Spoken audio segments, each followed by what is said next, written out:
Saturday, it's the weekend. I don't know what the heck I don't know what she's listening to. I really don't. But let's get to it.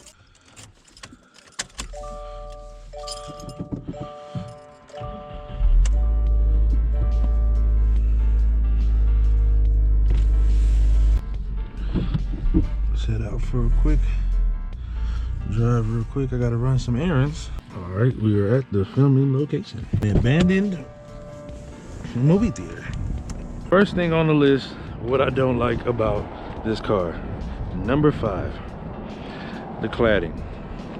This plastic gets so dirty.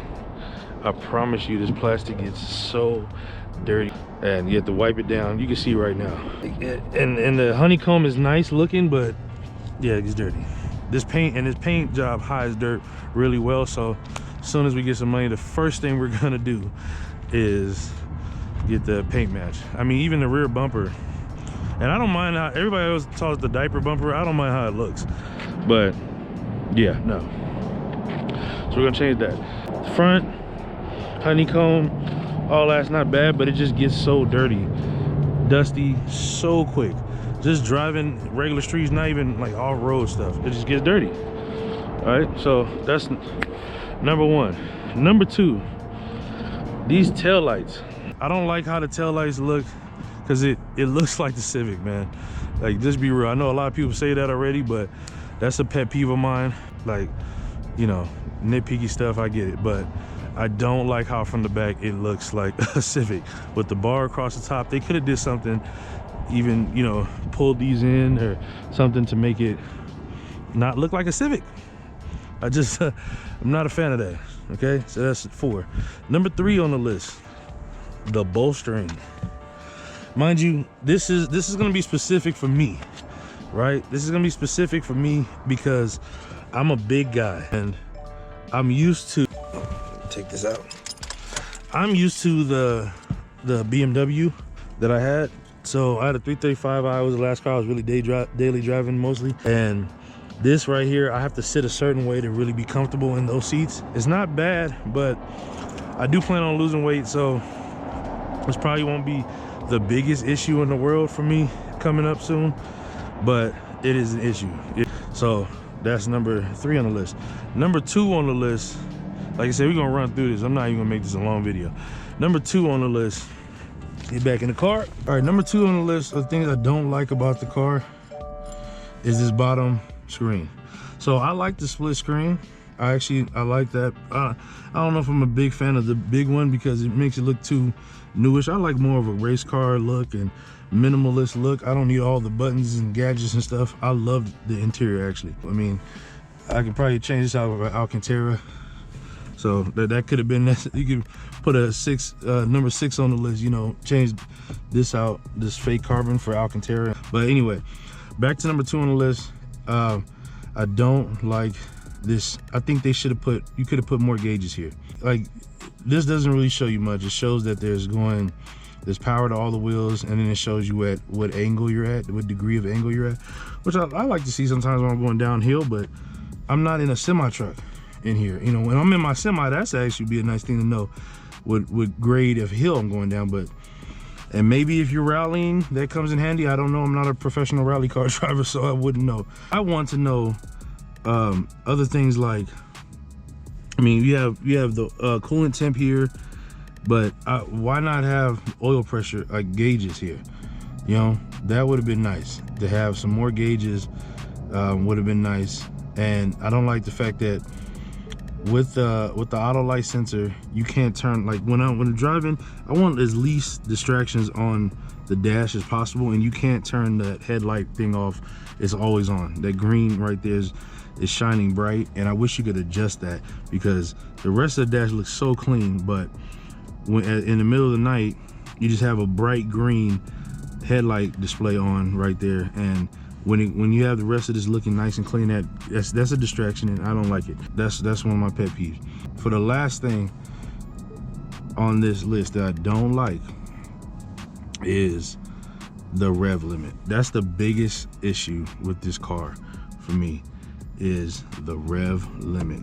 A 6,000 RPM rev limit is horrible. Check this video.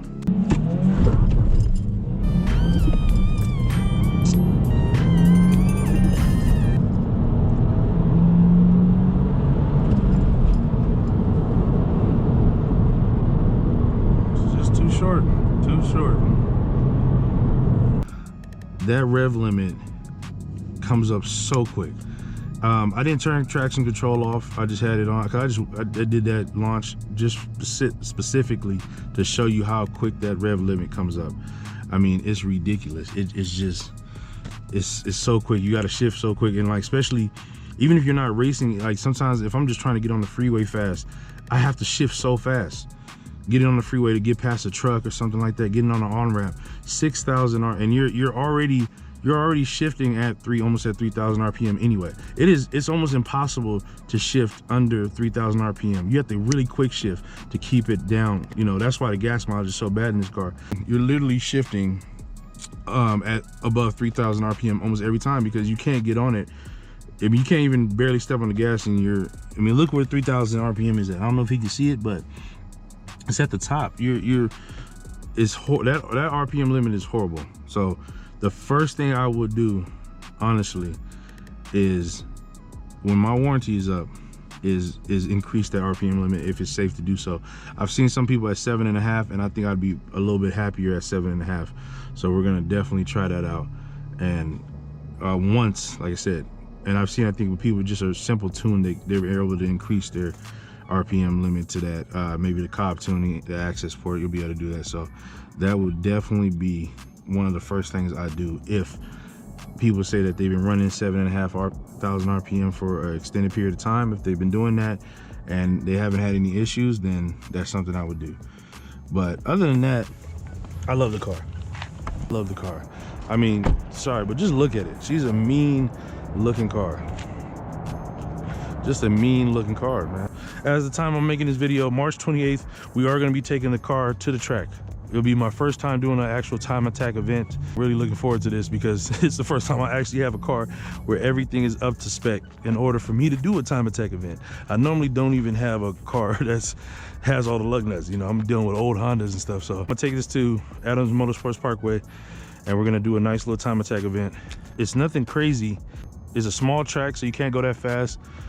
I don't want to mess up the car in any kind of way at all. I don't want to crash, nothing like that. This is a car I drive, literally my daily driver.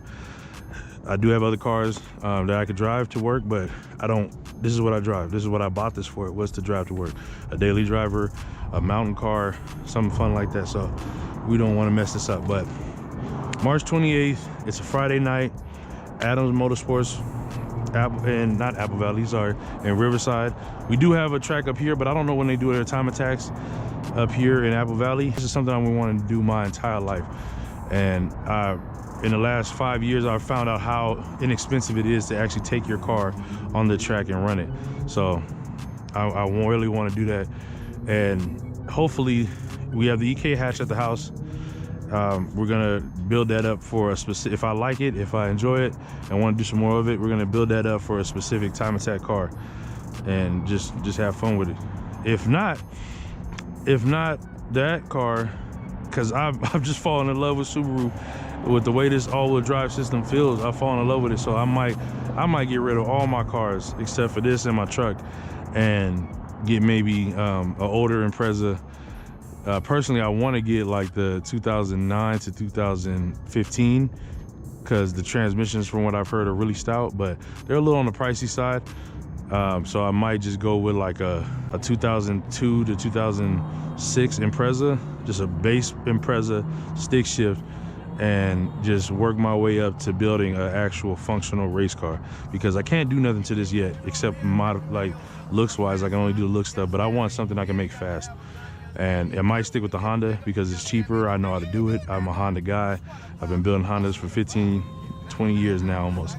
I've been working on Hondas literally since I was in high school. So that's what I know, and I might just stick with the Honda because a lot of people, it's tried and true.